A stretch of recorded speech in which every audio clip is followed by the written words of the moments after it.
mi chiamo Stefano degli Esposti, sono nato a Casalecchio di Reno nel 1958, sono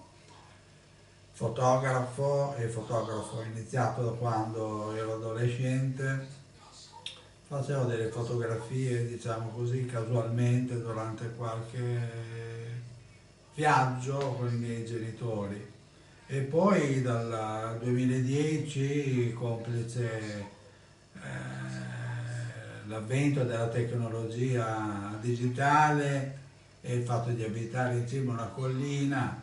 ho avuto l'occasione di poter fotografare tutti i giorni, quindi la mia passione si è infiammata con i colori e la luce del sole al tramonto e all'alba, dall'alba al tramonto, e quindi ogni giorno è foto, uscita fuori con un freddo barbino oppure uscita dall'ufficio di fretta per non perdermi il tramonto su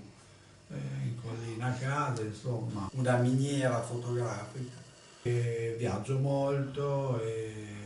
succede che nel 2013 mi trovo a New York e mi scoppia la passione per quanto riguarda l'architettura. Poi guardando a ritroso le foto che ho fatto negli anni precedenti ho notato un batterio che lavorava già dentro la mia testa, soprattutto dentro il mio cuore. In un teatro privilegiato, in un contesto privilegiato, qual è Manhattan, che sono grattacieli, e mi metto a fare delle fotografie che riguardandole dopo mi piacciono tantissimo. E queste fotografie consistono in diciamo così, un insieme di linee, di colori, soprattutto di forme fatte da queste tante finestre. Vengono a creare dei tessuti, delle texture, come si dice in gergo fotografico, molto interessanti e che mi danno la possibilità di scatenare la mia fantasia. E tutto questo succede senza che io me ne accorga. E lo stesso fenomeno accade tre anni dopo, siamo in un contesto completamente diverso, siamo in volo, ho affittato per un'ora un aereo da turismo piccolino con un pilota e mi trovavo qui su per fare delle riprese fotografiche, per fare dei paesaggi aerei. Invece quando poi me ne sono ritornato e ho cominciato a guardare per fare l'editing delle mie fotografie con il computer, mi sono trovato in mano un portfolio di 30-40 scatti interessanti, molto interessanti, del tutto diversi da quello che io pensavo di poter fare. Quindi mi sono trovato in mano un portfolio di fotografia astratta, di paesaggi interiori, come qualcuno che ha fatto un review di questo progetto inconscio, e quindi io sono stato il primo a meravigliare me stesso e da qui ho avuto la conferma di questa mia attitudine inclinazione per quanto riguarda l'astrattismo, e ho visto che su 10 scatti che io faccio normalmente 8, no, se non 9 hanno un contenuto più o meno spinto di astrattismo, perché per esempio uno scatto come può essere fatto a un tramonto, che uno quando pensa a un tramonto pensa a un paesaggio, invece no, io i miei tramonti 5-6 immagini su 10 sono focalizzate sul corpo nuvoloso, quindi le loro forme, i loro colori e il sole che può essere in primo piano, e comunque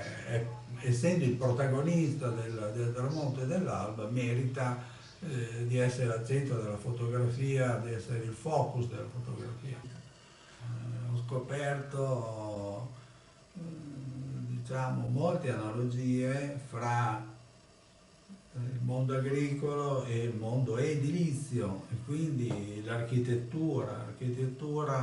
che, se vogliamo, è inconscia per la creazione di bellezza anche nel mondo delle costruzioni, perché magari l'architetto, l'ingegnere che ha progettato un certo tipo di palazzo magari manco si immaginava che Stefano degli Esposti o qualche altro fotografo